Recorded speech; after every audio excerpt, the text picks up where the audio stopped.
नमस्कार छात्रों। चलिए हम लोग आज के क्लासेस में क्लास 12th फिज़िक्स को देख रहे हैं और जो हम लोग कवर कर रहे थे इलेक्ट्रोस्टैटिक्स चैप्टर को।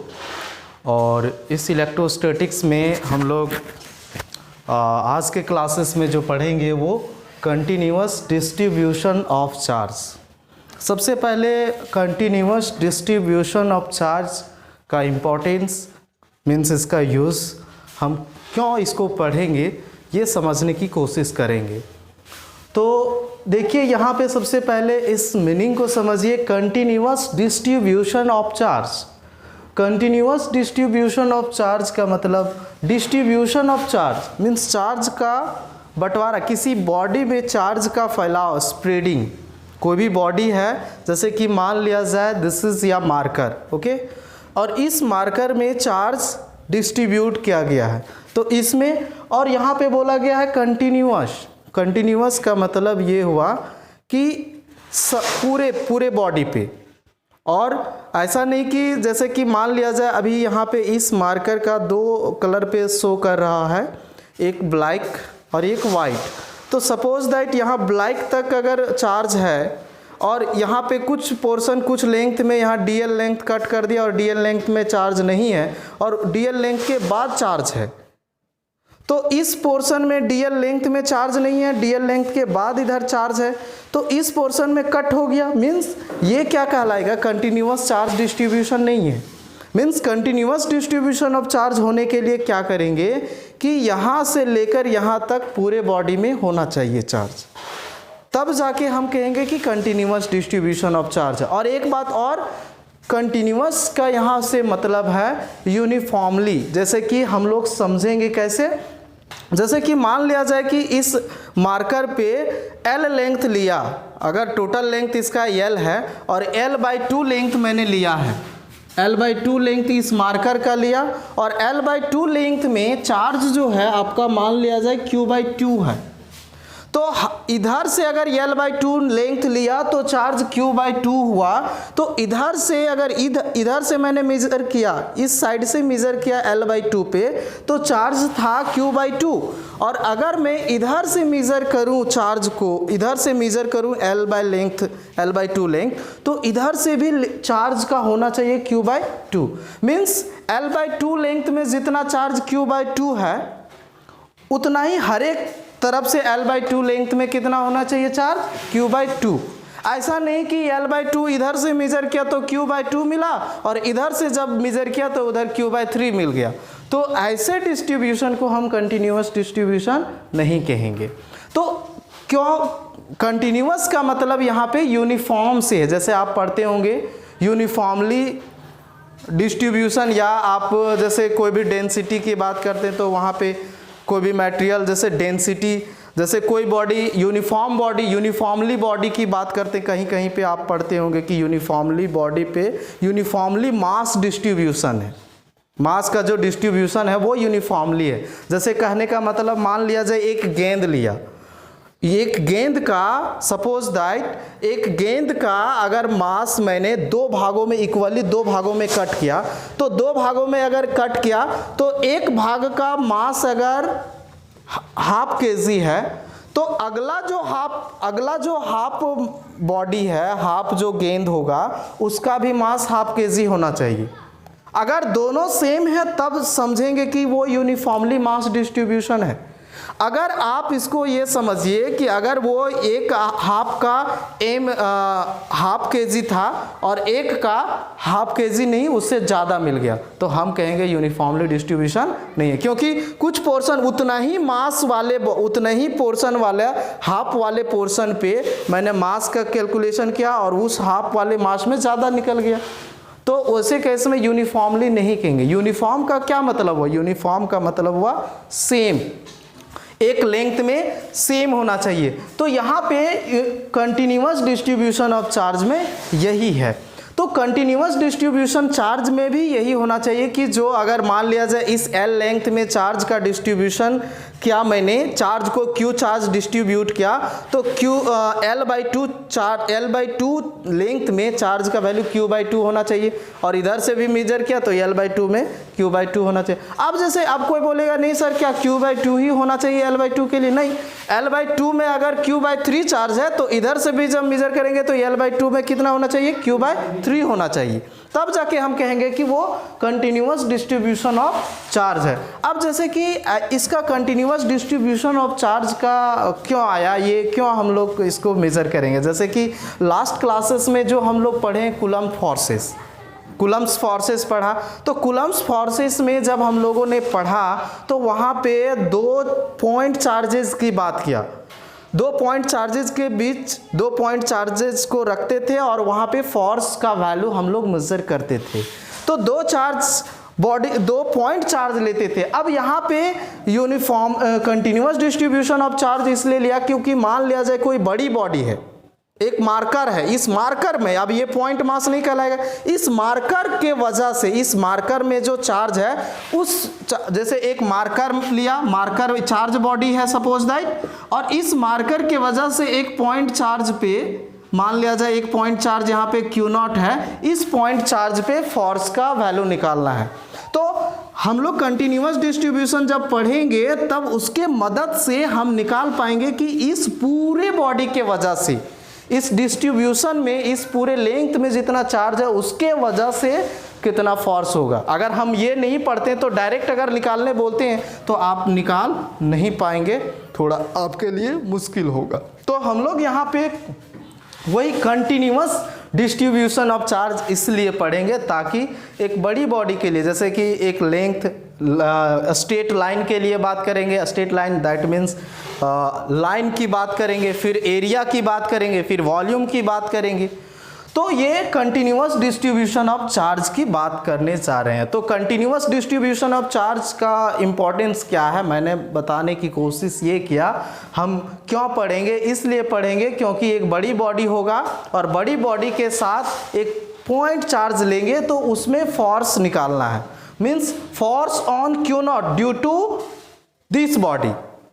तो बड़ी बॉडी, तो इसको अगर आपको अब क्या होगा अगर बोलेंगे कि इसमें बहुत एक बड़ी बॉडी है, means continuous distribution of charges, इसमें Q लेंथ है। अब Q लेंथ, अब आपको मैंने जब कूलम्ब्स लॉ की बात बताया, बोलेंगे कि फोर्स ऑन Q0 निकालो, तो फोर्स ऑन Q0 कैसे निकालेंगे? तो आप क्या करेंगे? सबसे पहले ढूंढेंगे कि 2 पॉइंट चार्ज होना चाहिए। तो 2 पॉइंट चार्ज, यहाँ पे एक पॉइंट चार्ज है और ये पॉइंट चार्ज तो है ही नहीं। तो यहाँ पे जब पॉइंट चार्ज नहीं है तो हम सबसे पहले इसमें ढूंढेंगे कि पॉइंट चार्ज क्या है।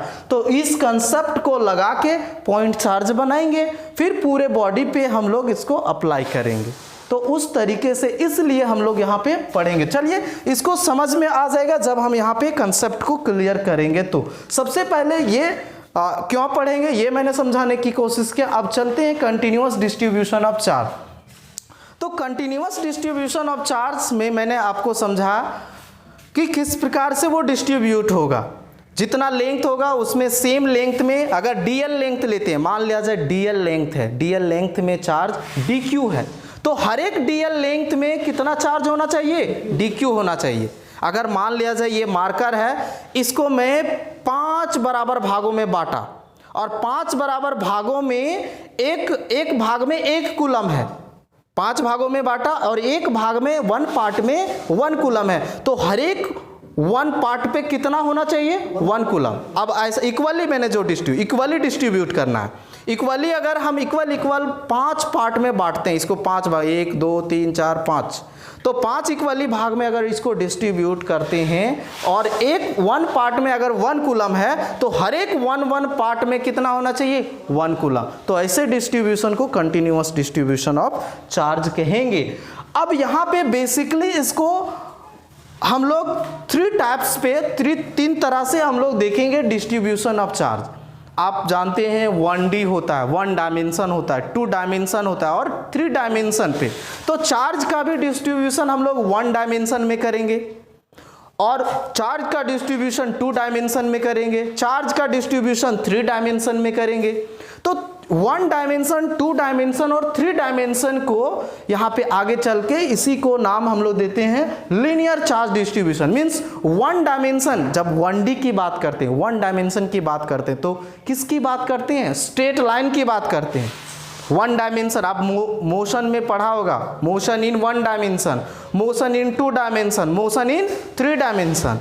तो मोशन इन 1 डायमेंशन में क्या होता था? लाइन के अलोंग, एक लाइन के अलोंग मोशन होना चाहिए। तो ठीक उसी प्रकार से यहाँ पे भी distribution in 1 dimension, charge distribution in 2 dimension, charge distribution in 3 dimension. तो चार्ज डिस्ट्रीब्यूशन इन 1 डायमेंशन वो कहलाता है लीनियर चार्ज डिस्ट्रीब्यूशन। क्या कहलाता है? Linear charge distribution. मींस अगर चार्ज को हम लोग डिस्ट्रीब्यूट करते हैं 1 डायमेंशन में, या तो कहेंगे चार्ज को डिस्ट्रीब्यूट अगर स्ट्रेट लाइन पे करते हैं, या चार्ज का डिस्ट्रीब्यूट टू लाइन के अलोंग करते हैं, तो वैसे डिस्ट्रीब्यूशन को हम लोग लीनियर चार्ज डिस्ट्रीब्यूशन कहेंगे। लीनियर चार्ज डिस्ट्रीब्यूशन तब कहेंगे जब वो लाइन के अलोंग, जब हम चार्ज को लाइन के अलोंग डिस्ट्रीब्यूट कर देंगे। जैसे कि मान लिया जाए मार्कर के पास L लेंथ है, थिकनेस नहीं है, सपोज दैट थिकनेस नेग्लिजिबल है, तो लेंथ है इसके पास, और इसमें चार्ज का डिस्ट्रीब्यूशन करेंगे तो इसमें कंटिन्यूअस डिस्ट्रीब्यूशन ऑफ चार्ज होगा। सो इसका डेफिनेशन अगर लिखना चाहेंगे तो कहेंगे कि when charge is distributed along ये लाइन, लाइन में यहाँ पे हो सकता है कर्व भी हो सकता है और स्ट्रेट भी हो सकता है। कर्व कहने का मतलब टेढ़ा मेढ़ा भी हो सकता है, लेकिन वो कंटिन्यूअस होना चाहिए। कंटिन्यूअस का मतलब मैंने समझाया कि डीएल लेंथ में अगर DQ चार्ज है तो हर एक डीएल लेंथ में कितना होना चाहिए? DQ होना ही चाहिए। मतलब डीएल कहने का मतलब एक छोटी सी पार्ट की बात कर रहे हैं। डीएल की मतलब छोटा सा, डीएल एलिमेंट्री पार्ट, जैसे इसका एक बहुत छोटा पार्ट मैंने डीएल लिया तो उसमें DQ चार्ज होना चाहिए। तो हम लोग यहाँ पे डेफिनेशन लिख सकते हैं, when charge is distributed along ये लाइन, कर्व होना चाहिए या स्ट्रेट होना चाहिए, then the distribution of charge is called linear, या इसको 1 डायमेंशनल डिस्ट्रीब्यूशन ऑफ चार्ज भी कहेंगे। क्या कहेंगे? 1 डायमेंशनल डिस्ट्रीब्यूशन ऑफ चार्ज कहेंगे। अब यहां पे आता है लीनियर चार्ज डेंसिटी। ये तो हुआ डिस्ट्रीब्यूशन, जब हम व्हेन ये चार्ज इज डिस्ट्रीब्यूटेड अलोंग ये लाइन, लाइन में कर्व होना चाहिए और स्ट्रेट होना चाहिए, then distribution of charge is called linear. अब यहाँ पे ये बात करेंगे कि इसमें एक टर्म्स आता है linear charge density. Linear charge, जब चार्ज का डिस्ट्रीब्यूशन होगा तो उसमें कितना लीनियरली डेंसिटी होगा, लीनियर चार्ज डेंसिटी कितना होगा। मींस लीनियर चार्ज डेंसिटी क्या होगा उसको समझने की कोशिश कीजिए। सपोज दैट कि मैं एक लाइन लिया, straight line, suppose that this is या स्ट्रेट लाइन, और इस स्ट्रेट लाइन में चार्ज का डिस्ट्रीब्यूशन मैंने कंटिन्यूअस किया। इस पे लेंथ चार्ज Q चार्ज है, Q चार्ज है इस पे। अब चार्ज का डिस्ट्रीब्यूशन मैंने Q किया और इसका लेंथ जो है वो सपोज दैट वो L है। कितना लेंथ है? L है। तो L लेंथ में अगर मैं DL लेंथ की बात करूंगा, छोटी सी part DL elementary part, DL length में अगर चार्ज जो है DQ है तो इस पूरे Q चार्ज में कितना लेंथ है? L है इस पूरे चार्ज में। तो यहाँ पे जैसे आप पढ़ते होंगे density, density means mass by volume, density is equal to क्या होता है? Mass by volume. तो मास बाय वॉल्यूम कहने का मतलब क्या हुआ? डेंसिटी जब हम लोग डिफाइन करते हैं मास बाय वॉल्यूम कहने का मतलब ये हुआ कि V वॉल्यूम में मास कितना है? M है। तो यहाँ पे भी अगर लीनियर चार्ज डेंसिटी निकालेंगे तो कहेंगे कि L लेंथ में कितना चार्ज है? L लेंथ में कितना चार्ज है? मींस L लेंथ में Q चार्ज है, तो Q बाई L इसका क्या कहलाएगा? Linear charge density. क्या कहलाएगा? Linear charge density. सो अगर हम लोग मान लेते हैं कि Q charge is distributed along ये लाइन ऑफ लेंथ L, इस लेंथ L में Q चार्ज मैंने डिस्ट्रीब्यूट किया, तो उस केस में लीनियर चार्ज डेंसिटी को डिफाइन कर सकते हैं। Then linear charge density is defined as Q by L। क्या डिफाइन कर सकते हैं? Q बाय L, और इसको हम लोग लैम्डा से रिप्रेजेंट करते हैं, lambda is equal to Q by L. So here define it what, lambda is equal to Q by L. अब इसका मीनिंग, मेन है मीनिंग को समझना कि लैम्डा लीनियर चार्ज डेंसिटी का क्या मतलब हुआ. इसका मतलब, इस फॉर्मूला का मतलब ये हुआ कि इस L लेंथ में चार्ज कितना है, Q है. अगर यहाँ पे अगर मैं दे देता dl, तो dl लेंथ में कितना चार्ज होगा, q. यहाँ पे अगर dq दे देंगे तो dq, तो ऐसे भी लिख सकते हैं dq by dl, means dl length में चार्ज कितना होगा, dq. तो इस टर्म्स को हम लोग किस से डिफाइन करेंगे, लीनियर चार्ज डेंसिटी. ये बहुत ही इंपॉर्टेंट चीज है, इसको समझिए, ठीक है, लीनियर चार्ज डेंसिटी. अब ये हुआ lambda is equal to Q by L. अगर इसको लैम्डा से रिप्रेजेंट करते हैं, इसका यूनिट अगर लिखना चाहेंगे, unit of lambda that is Q का यूनिट क्या होता है, unit of Q is equal to C. C means coulomb, और L का क्या होता है, मीटर, तो कूलम पर मीटर लिखेंगे. बच्चों आप लोगों को मैं एक छोटी सी क्वेश्चन देता हूं, छोटा सा क्वेश्चन है और ये इंपॉर्टेंट है, आप ट्राई कीजिए. क्वेश्चन पहले सुनिए. क्वेश्चन ये है, मैं यहाँ पे बात किया ना लीनियर चार्ज डेंसिटी में कि लेंथ होना चाहिए, मीन्स एक लाइन होना चाहिए, या तो वो कर्व भी हो सकता है. कर्व कहने का मतलब रिंग. रिंग हम लोग एक एग्जांपल लेते हैं. तो सपोज दैट कोई रिंग है, रिंग है और इस रिंग का रेडियस जो है वो r है. कितना है रेडियस है, r है, ठीक है. इस रिंग में, एक रिंग है, रेडियस r है, और बताना है आपको इसमें चार्ज जो डिस्ट्रीब्यूट किया गया है पूरे रिंग में, Q चार्ज डिस्ट्रीब्यूट किया गया है. तो आपको ये बताना है कि लीनियर चार्ज डेंसिटी क्या होगा, लीनियर चार्ज डेंसिटी क्या होगा. If Q charge is uniformly distributed over a ring, then what is the linear charge density? तो बच्चे सोचिए और तुरंत बनाइए. What is the linear charge density over a ring when Q charge is distributed over a ring? So आप जल्दी से इसको बताइए, आप कोशिश कीजिए, इसको सोचिए. जस्ट बस एक, ज़्यादा नहीं, 20 सेकेंड का क्वेश्चन है, ये ज़्यादा लेट भी नहीं लगेगा.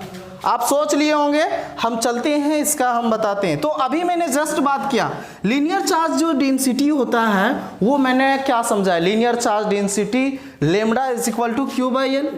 Okay, Q by L means मैंने ये बताया कि Q चार्ज, अभी मैंने इसका मीनिंग बताया कि L लेंथ में कितना चार्ज है, Q है. तो यहाँ पे देखिए, अगर ये R रेडियस इस सर्कुलर रिंग का है, तो इस पे R रेडियस वाले रिंग में इसका जो लेंथ हो जाएगा वो कितना होगा, बताइए, 2 पाई R हो जाएगा. 2 पाई R क्यों होगा इसका लेंथ, इसको जब कट करके लंबा करेंगे तो इसका लेंथ कितना होगा, 2 पाई R, जिसको हम लोग सरकमफ्रेंस कहते हैं, पेरीमीटर कहते हैं, पेरीमीटर ऑफ सर्कल या perimeter of ring, 2 pi R. तो इसका टोटल लेंथ कितना आया, 2 पाई R.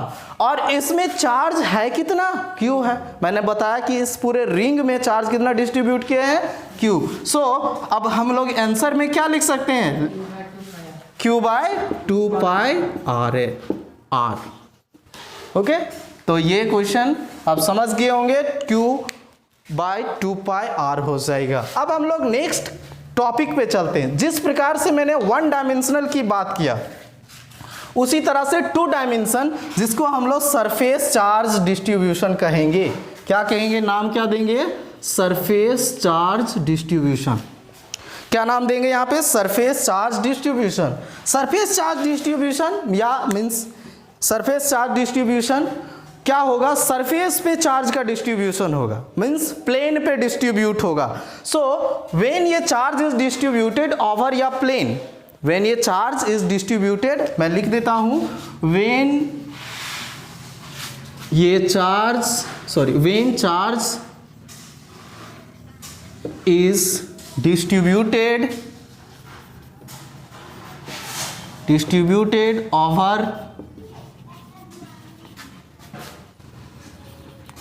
over a plane. then distribution of charge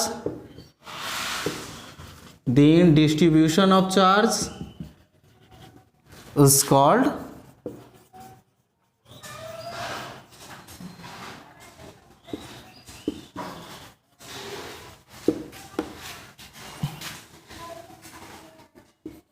surface.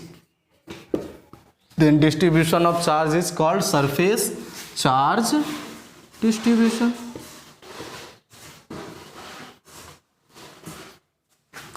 तो सरफेस चार्ज डिस्ट्रीब्यूशन की बात समझ में आया कि प्लेन में होगा, मींस प्लेन करने का मतलब 2D, 2 dimension.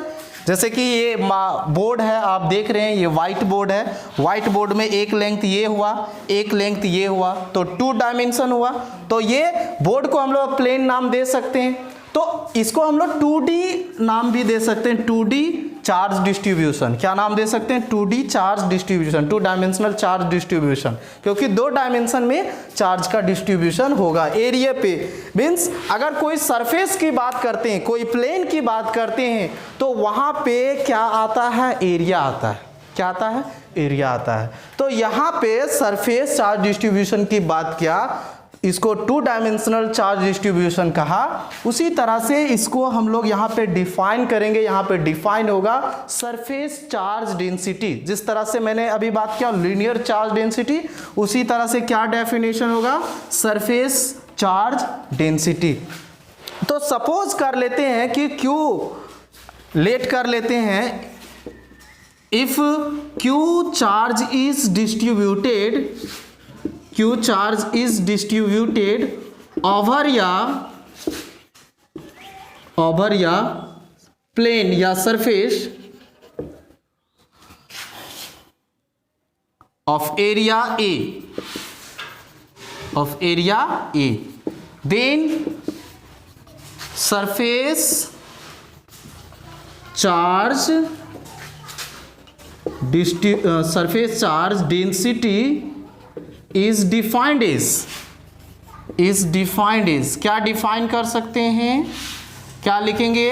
Surface charge density को Q बाई ये। अगर Q चार्ज डिस्ट्रीब्यूट हुआ प्लेन पे और उसका एरिया ये है, तो क्या लिखेंगे? Q बाई ये। और इसको रिप्रेजेंट करते हैं सिग्मा से, तो सिग्मा इज इक्वल टू क्या लिखेंगे? Q बाई ये।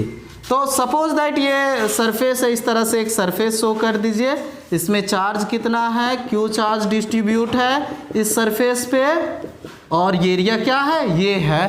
तो Q चार्ज पे ये एरिया पे चार्ज का डिस्ट्रीब्यूशन कितना हुआ? Q। तो Q बाय ये is called surface charge density, that is sigma is equal to Q by ये। अगर मैं बात करूंगा इसका यूनिट का, तो आप बच्चे यूनिट भी लिख लीजिएगा। यूनिट क्या हो जाएगा? Q का यूनिट कूलम और ये का यूनिट एरिया, तो कूलम पर मीटर स्क्वायर। अगर आप डायमेंशनल फॉर्मूला की बात करेंगे तो डायमेंशनल फॉर्मूला भी बहुत अच्छे से लिख सकते हैं, आपको पता है, ये तो बहुत इजी क्वेश्चन है। अब यहाँ पे एक छोटी सी क्वेश्चन कर लेते हैं। सरफेस चार्ज डिस्ट्रीब्यूशन की बात किया, इसमें सरफेस पे डिस्ट्रीब्यूशन होगा, एरिया पे डिस्ट्रीब्यूशन होगा। अगर यहाँ पे मैं रिंग के जगह पे मैंने Q charges uniformly distributed over या रिंग, लास्ट क्वेश्चन में मैंने दिया था। अब यहाँ पे मैंने रिंग के जगह पे एक स्फीयर ले लेते हैं। क्या ले लेते हैं? स्फीयर ले लेते हैं।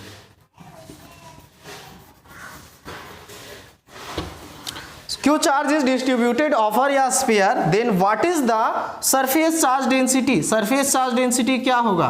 तो स्फीयर का एरिया क्या होता है बताइए? स्फीयर का एरिया कितना होता है बताइए?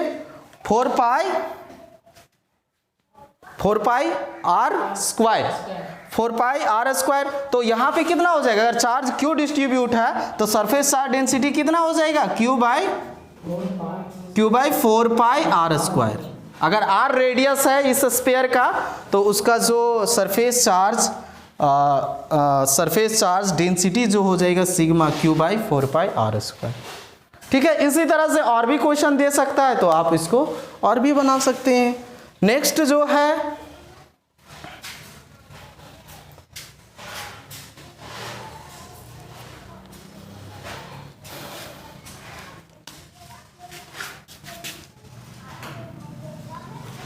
यहाँ पे थोड़ा सा, इफ क्यू चार्ज क्वेश्चन है ये, if Q charge is uniformly distributed over ये सरफेस ऑफ, यहाँ पे क्वेश्चन लिख लीजिएगा, सरफेस ऑफ ये sphere, then what is the surface charge density, तो क्या हो जाएगा, sigma is equal to Q by 4 pi r square, इसके सरफेस पे, तो सरफेस का जो एरिया हो जाता है 4 पाई आर स्क्वायर।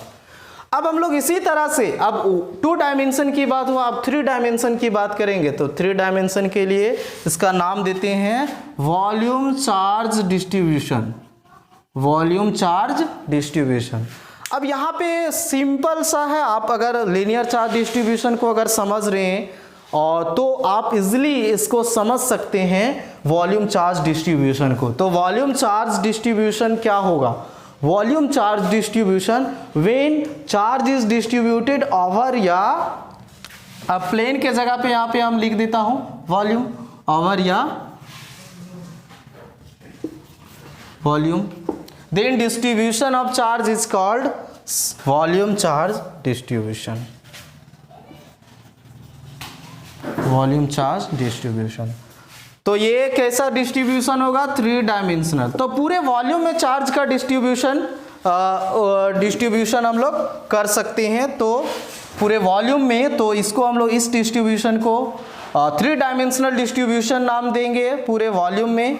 तो अब यहाँ पे अगर हम लोग सपोज कर लेते हैं कि कोई पूरे वॉल्यूम पे, प्लेन पे के जगह पे कोई बॉडी के कोई ऑब्जेक्ट के वॉल्यूम पे कि वो चार्ज इज डिस्ट्रीब्यूटेड ओवर ये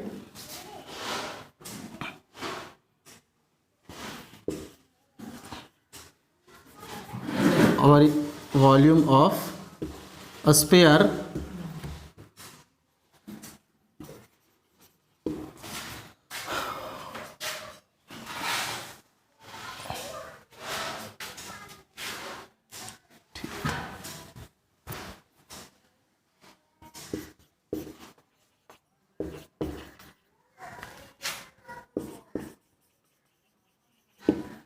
वॉल्यूम V मान लेते हैं, देन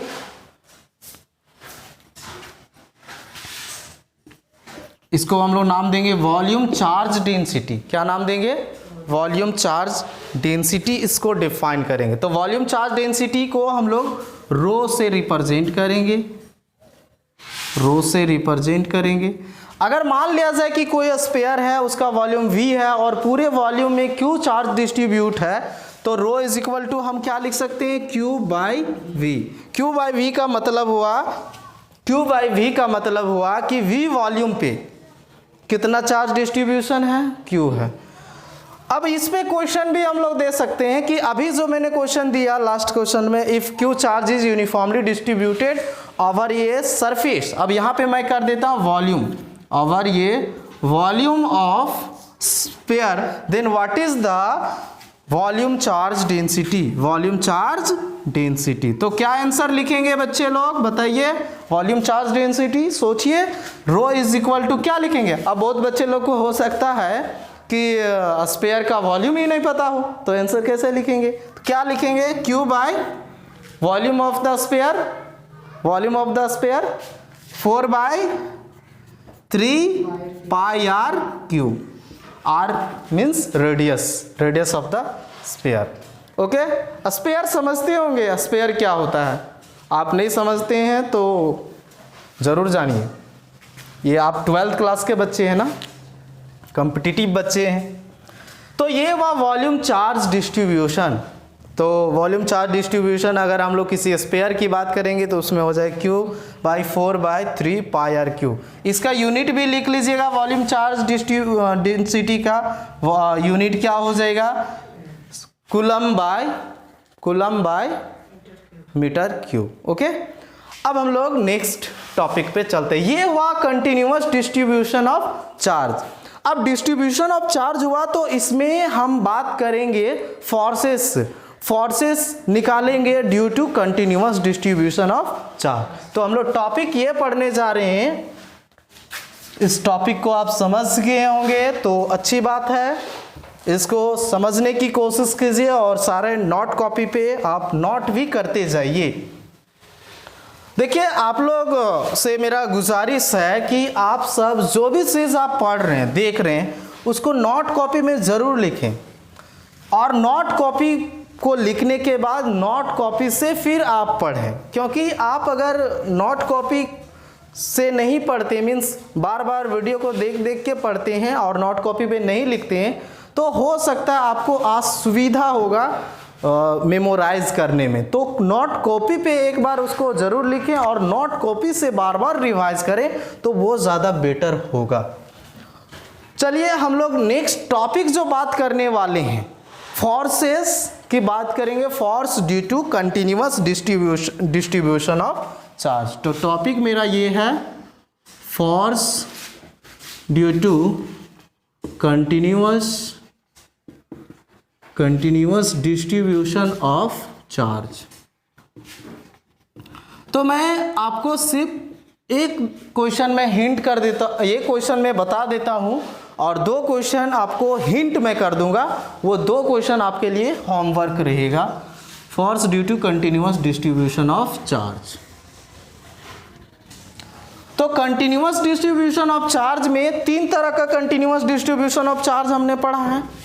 कौन कौन? 1 डायमेंशनल, 2 डायमेंशन, 3 डायमेंशन, या तो इसको कहेंगे linear charge distribution, surface charge distribution, volume charge distribution. तो हम लोग फर्स्ट जो पढ़ेंगे, मैं आपको सिर्फ एक बताता हूँ, लीनियर चार्ज डिस्ट्रीब्यूशन। सो हम लोग किसकी बात करने जा रहे हैं, किसकी बात करेंगे, किसके लिए पढ़ेंगे? फोर्सेस लीनियर चार्ज डिस्ट्रीब्यूशन के लिए पढ़ेंगे। Force due to linear charge distribution means कोई बॉडी लीनियरली डिस्ट्रीब्यूशन, कोई चार्ज लीनियरली डिस्ट्रीब्यूट है, तो उस केस में फोर्स कितना होगा किसी चार्ज के पे? Forces due to linear charge distribution, linear charge distribution. Okay, force due to linear charge distribution. तो सपोज दैट मैं आपको मान लेता हूं कि कोई लेंथ है,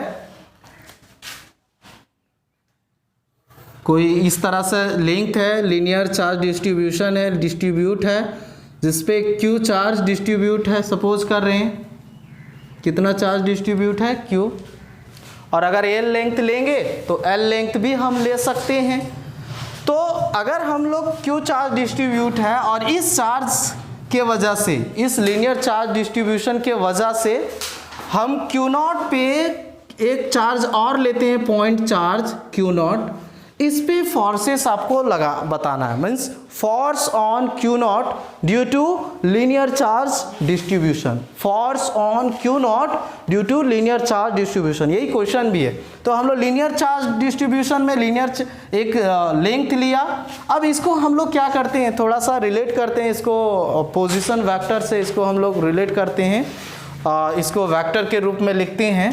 तो रेक्टेंगुलर कोऑर्डिनेट सिस्टम पे इसको शामिल कर लेते हैं। तो सपोज दैट कि मेरा ये एक्स एक्सिस है, ये वाई एक्सिस है, और यहाँ पे ये ओरिजिन है। इस ओरिजिन से इसका जो लेंथ, यहाँ पे पोजीशन वेक्टर एक का मानते हैं, और इस पूरे लेंथ में ये जो लीनियर चार्ज डिस्ट्रीब्यूशन लिया, ये लेंथ में एक पॉइंट मैंने लिया, एक पॉइंट कट किया इस पॉइंट पे, और इस पॉइंट से मैंने एक ओरिजिन से पोजीशन वेक्टर नाम दिया। इसका नाम मैं दे देता हूँ r, और इसका नाम दे देता हूँ r डैश। तो पोजीशन वेक्टर है। अब इस पोजीशन वेक्टर का डायरेक्शन ये होगा, इस पोजीशन वेक्टर का डायरेक्शन ये होगा। अब यहाँ पे ये दोनों के बीच का आपको फोर्स बताना है। फोर्स कहाँ पे निकालना है? Force on q not, Q यहाँ पे 0 दे दिया, क्यू नॉट इसको पढ़ रहे हैं। Force on q nought due to linear charge distribution, इसको शॉर्ट में मैं लिख रहा हूँ लीनियर चार्ज डिस्ट्रीब्यूशन। ऐसा लिखना नहीं है, बट मैं जगह के वजह से ऐसा कर रहे हैं, लीनियर चार्ज डिस्ट्रीब्यूशन। अब यहाँ पे फोर्स आपको सिंपल सा बात है। आप बताइए, अगर कोई भी बॉडी पे 2 चार्ज बॉडी दिया रहेगा, 2 चार्ज बॉडी है, चार्ज है, उसमें पूछेगा कि फोर्स बताइए, तो कैसे निकाल देते बताइए? बहुत सिंपल सी बात है कि ये 2 चार्ज बॉडी है, ये Q1 है, ये Q2 है। इस पे आपको फोर्स बताना है, r डिस्टेंस दिया हुआ है, तो इस पे अगर फोर्स निकालना है तो बहुत इजीली आप निकाल लेते थे 1/4 pi epsilon nought q1 q2 by r square formula लगा के। ठीक उसी प्रकार से यहाँ पे भी निकालना है, लेकिन ये बात समझिए कि इस लीनियर चार्ज डिस्ट्रीब्यूशन में इतना बड़ा है, लेकिन हमको एक पॉइंट की बात यहाँ पे करता है, एक पॉइंट की। तो इसमें क्या करेंगे, सबसे पहले एक पॉइंट की बात करेंगे, यहाँ पे एक पॉइंट की बात करेंगे। एक पॉइंट मीन्स एक स्मॉल एलिमेंट में कट कर रहा हूँ, एक स्मॉल एलिमेंट में यहाँ पे कट कर रहा हूँ जिसका नाम दे दे रहे हैं dl। इस लेंथ को क्या है वैल्यू dl, और यहाँ पे जो चार्ज है वो मान ले रहे हैं dq। कितना चार्ज है dq। और सपोज दैट कि इसमें जो लीनियर चार्ज डेंसिटी है, लीनियर जो चार्ज डेंसिटी है वो है आपका लेमडा। लीनियर चार्ज डेंसिटी क्या मान ले रहे हैं, लेमडा। तो अगर मान लिया जाए कि इस dl लेंथ में dq चार्ज है, कितना है, इस dl लेंथ में dq चार्ज है, तो लीनियर चार्ज डेंसिटी क्या होगा, लेमडा इज इक्वल टू क्या लिखेंगे बताइए, लेमडा इज इक्वल टू हम लिखेंगे क्या, lambda is equal to dq by dl। यहां पे मैं एक बात बताना चाहूंगा, लीनियर चार्ज डेंसिटी आपको पता है, लीनियर चार्ज डेंसिटी इस लीनियरली डिस्ट्रीब्यूशन चार्ज बॉडी इस ऑब्जेक्ट का लीनियर चार्ज डेंसिटी लेमडा दिया हुआ है। तो अगर मैं बोलूंगा कि dl लेंथ में कितना चार्ज होगा तो कितना होगा, lambda is equal to dq by dl हुआ, तो dq पे dq का वैल्यू कितना लिखेंगे, लेमडा इंटू dl।